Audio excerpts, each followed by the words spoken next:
जहां चाह वहां राह। और जब बात पढ़ाई की हो तो बिहार सरकार ने अब पैसे की कमी को भी राह का रोड़ा बनने से रोकने की तैयारी कर ली है। बिहार के छात्र छात्राओं के लिए पढ़ाई और करियर से जुड़ी एकदम काम की खबर है। अब अगर आपके पास पैसा कम है लेकिन पढ़ाई करने का सपना बड़ा है तो बिहार सरकार की स्टूडेंट क्रेडिट कार्ड स्कीम आपके काम आ सकती है। लेकिन भाई साहब, नया नियम आया तो खेल भी थोड़ा बदल गया है। पहले जहां स्टूडेंट क्रेडिट कार्ड के तहत ज़्यादा रकम तक शिक्षा ऋण की व्यवस्था थी, अब बिहार सरकार ने इसकी प्रक्रिया में बड़ा बदलाव किया है। अब Bihar state education finance corporation यानी BSEFCL से 2 लाख तक का एजुकेशन लोन मिलेगा और अगर जरूरत 2 लाख से ज़्यादा की है तो उसके लिए अलग रास्ता अपनाना होगा। तो आखिर नया नियम क्या है, किसको कितना पैसा मिलेगा, आवेदन कहां करना होगा और सबसे जरूरी लोन चुकाना कब से शुरू होगा, आइए पूरी मामला आसान भाषा में समझते हैं। नमस्कार, मैं सूरज झा और आप देख रहे हैं इंडिया न्यूज।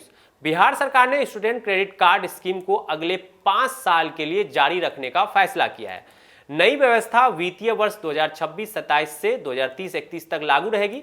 सरकार का मकसद सिर्फ लोन देना नहीं है बल्कि बिहार में हायर एजुकेशन में छात्रों की भागीदारी बढ़ाना भी है। सरकार ने राज्य के ग्रॉस इनरोलमेंट रेशियो यानी उच्च शिक्षा की सकल नामांकन अनुपात को 88.4% से बढ़ाकर 30% करने का लक्ष्य रखा है। मतलब साफ है, पढ़ाई में पैसा रोड़ा ना बने, यही सरकार का टारगेट है। और इस योजना के लिए चालू वित्तीय वर्ष 2026-27 में 950 करोड़ खर्च करने की मंजूरी की खबर है। अब सबसे पहले समझिए नया नियम। स्टूडेंट क्रेडिट कार्ड स्कीम में अब तक 2 लाख तक के एजुकेशन लोन के लिए आवेदन Bihar state education finance corporation यानी BSEFCL के माध्यम से ऑनलाइन किया जाएगा। इसके बाद विद्यार्थियों को अपने जरूरी डॉक्यूमेंट्स का वेरिफिकेशन कराने के लिए district registration and counselling centre यानी DRCC जाना होगा। यानी तरीका कुछ यूं समझिए, online application, document verification, application की जांच, लोन अप्रूवल। और सरकार ने आवेदन मिलने के बाद इसके निपटाने के लिए 15 वर्किंग डेज का टाइम लिमिट तय की है। मतलब अब छात्रों को प्रक्रिया के बारे में पहले से ज़्यादा स्पष्टता मिल सकती है। सरकारी व्यवस्था का मकसद भी यही है कि लोन प्रोसेसिंग को ज़्यादा व्यवस्थित और तेज बनाया जाए। BSEFCL के लिए सरकार का एजुकेशन लोन ERP भी एप्लीकेशन की प्रोसेसिंग को ऑटोमेटिक करने का उद्देश्य से बनाया गया। अब यहाँ से जरूरी बात, मान लीजिए आपको पढ़ाई के लिए 3 लाख 5 लाख या उससे ज़्यादा की जरूरत है, तो क्या स्टूडेंट क्रेडिट कार्ड बंद?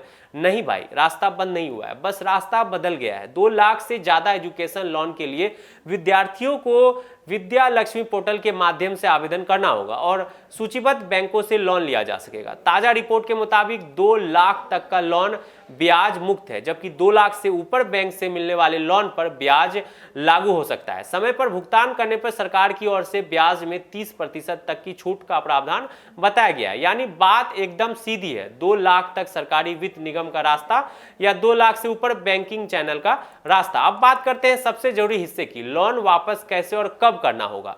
योजना में लोन अमाउंट के हिसाब से रीपेमेंट पीरियड अलग अलग रखा गया है। अगर लोन 2 लाख तक है तो मोरेटोरियम पीरियड के बाद अधिकतम 3 साल में इसे चुकाने की सुविधा होगी। अगर लोन 2 लाख से ज़्यादा और 4 लाख तक है तो अधिकतम 5 साल में भुगतान करना होगा। और अगर एजुकेशन लोन 4 लाख से 10 लाख तक है तो इसे अधिकतम 10 साल में चुकाने की सुविधा होगी। मतलब पढ़ाई पूरी करने के बाद तुरंत गले में कर्ज का फंदा नहीं डाला दिया जाएगा, पहले मोरेटोरियम पीरियड मिलेगा फिर रीपेमेंट शुरू होगा।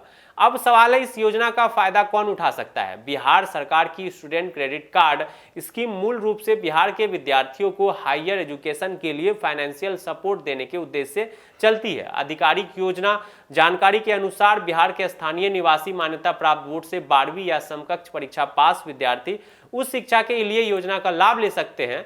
पॉलिटेक्निक के लिए 10वीं पास की पात्रता भी बताई गई है, लेकिन ध्यान रखिए हर कोर्स और हर कॉलेज अपने आप एलिजिबल नहीं मान लिया जाएगा। आवेदन करने से पहले कोर्स इंस्टीट्यूशन और एलिजिबिलिटी की ताज़ा शर्तें जरूरी जांच ले। इसके लिए बिहार संचार विभाग के स्टूडेंट क्रेडिट कार्ड से जुड़े आधिकारिक पोर्टल और गाइडलाइंस देखना सबसे सुरक्षित होगा। और यहाँ एक बात समझना बहुत जरूरी है, कुछ रिपोर्ट्स में इसे ऐसे पेश किया जा रहा है कि स्टूडेंट क्रेडिट कार्ड की लोन लिमिट घटा दी गई, लेकिन सरकार की तरफ से यह भी कहा गया है कि फाइनेंशियल असिस्टेंस का प्रावधान खत्म नहीं हुआ है, बल्कि 2 लाख से ज्यादा की जरूरत वाले छात्रों के लिए बैंकिंग चैनल का इस्तेमाल किया जाएगा। वहीं इस बदलाव को लेकर राजनीतिक प्रतिक्रिया भी सामने आई है। आरजेडी नेता तेजस्वी यादव ने सरकार पर स्टूडेंट क्रेडिट कार्ड की राशि घटाने और वित्तीय संकट से जुड़े आरोप लगाए हैं। यह उनके राजनीतिक दावे हैं जिनका सरकार के पक्ष से अलग आकलन हो सकता है। तो कुल मिलाकर बिहार के विद्यार्थियों के लिए संदेश साफ है, पैसा कम है तो पढ़ाई मत छोड़िए, पहले योजना का रास्ता समझिए। 2 लाख तक के लोन के लिए BSc FCL का रास्ता, 2 लाख से ऊपर के लिए विद्या लक्ष्मी और बैंक लोन का रास्ता, और हायर एजुकेशन में इन्वेस्टमेंट बढ़ाने के लिए सरकार का बड़ा लक्ष्य है। कहावत है, जहां चाह वहां राह। अब देखना होगा कि स्टूडेंट क्रेडिट कार्ड की यह बदली हुई व्यवस्था छात्रों के लिए कितनी आसान साबित होती है। आप देख रहे थे इंडिया न्यूज़। नमस्कार।